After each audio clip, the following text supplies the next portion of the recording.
the reason Chicago's here is not just because of Lake Michigan, as beautiful and as cool as she is, but there's also the whole rivers that tie into this. There are a lot of river songs in Illinois, and this is one of our favorites.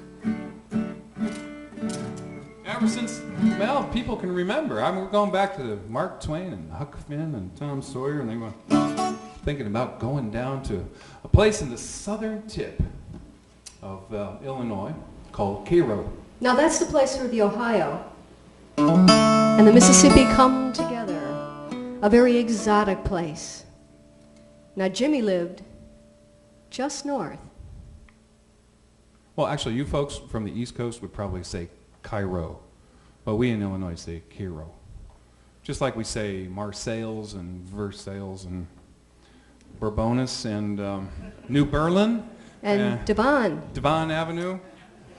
We were telling Tom Lewis backstage, no, here it's Devon. Des Plaines River. Not Devon. Well, now Jimmy lived just north of St. Louis, and he always wanted to go down to Cairo because he would hear those boatmen going by and singing, and it was really what he wanted to do.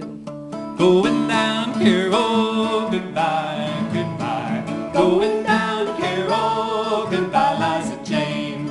Black them boots and make 'em shine, goodbye, goodbye. Black them boots and make 'em shine, goodbye, Liza Jane. He thought that was the coolest thing in the world. But he sat there, you know, at his folks' property and overlooked the river, and he watched those riverboat guys go by. And they would go by on the big paddle wheels, and they would go by on the little canoes, and they would go by on bateaus. But he really liked the whole idea of having a raft, because a raft wasn't too high-tech. To make one himself. And I always thought about that, you know. They didn't go upriver very well, but they got you where you wanted to go. And one day, it finally happened. He's sitting there by the banks of the river. A couple of guys came by on a big old raft, and they had a big steering oar in the back, and they had the whole thing lashed together really well, and he had a little shanty house in the middle there, and the cook was there, there's a little fire going, and he saw them go by, and they saw him, and they said, "Hey, kid, you want to come work for us?"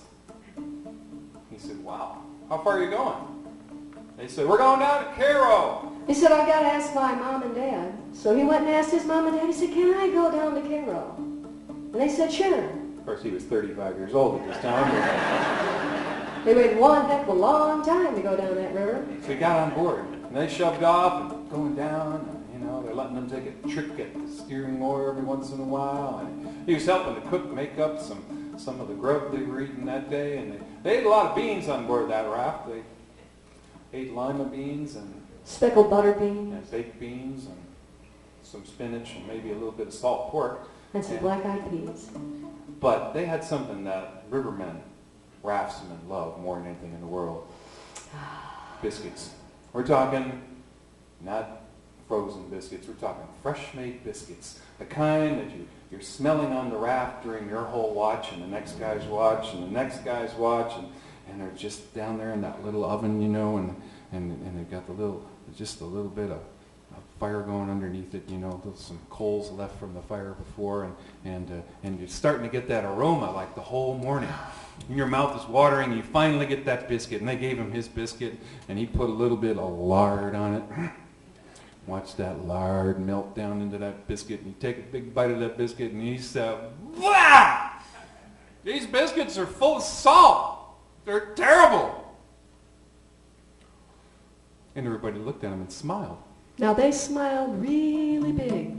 Every member of that crew smiled, especially the cook, because they knew something that nobody else who had just come on the river could possibly know, especially Jimmy, and that was if you complained about the cooking, you got to be the cook.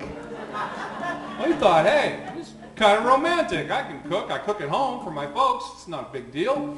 So he'd get up in the morning and he'd stoke that fire. Sometimes they had to go close to the shore and get some wood to make that fire started. And he got on board and he started cooking up them biscuits. And he cooked the whole day and it was great. And then he cooked the whole night and it was great. And then he had to do the dishes after everybody else was sleeping. And he realized that he was the one that had to go into town and get supplies. He was the one that was responsible for feeding everybody on the raft 2-3 times a day, and he was getting awfully tired. And he began to understand their big smiles when he complained about the food. So Jimmy was no fool. He knew that the surefire way to get somebody else to be the cook was to make truly dreadful biscuits. So he mixed in a little bit of mud into the biscuits the next day, and the skipper took a big bite of his biscuit, and he said, "Ah, somebody put mud in these biscuits." Good though. And Jimmy kept right on cooking.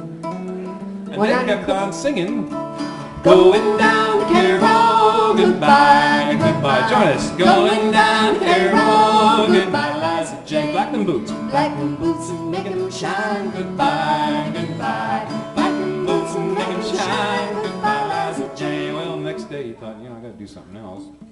So he got peppers. They went into a town where they had a lot of cayenne peppers, and he put in a whole bunch of peppers. And that day, the guy that was cooked right before him, he took the first one, took a bite out of his biscuit. His eyes started watering, and he went, "Ah, somebody put peppers in here." Mighty tasty, though.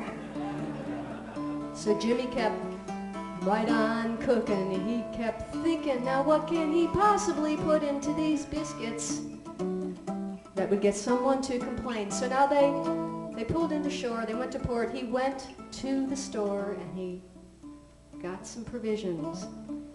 He got the flour for the biscuits, and he got some of the lard, and sometimes they combine that with some catfish they might catch alongside, some greens from the shore, and some beans, of course. They always had beans. But he found something in that store, a newfangled thing that he knew might be the solution to his problem, and he bought 6 packages of chewing gum.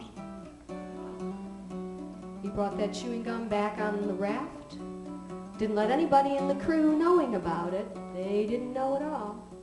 So the very next day, he was making up and baking up that brand new bunch of biscuits. Now, when he started baking it up, started kneading it, and he threw a couple of sticks of gum in, and he threw a couple more sticks of gum, and as he kneaded it with the lard, they got kind of soft, just as if someone had pre-chewed them. And they were inside those biscuits, and he baked them all off, soft and chewy on the inside. So he served them up, and the crew commenced chewing.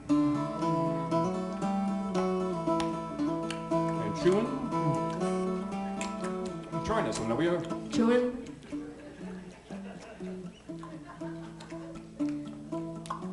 And then they commenced to singing.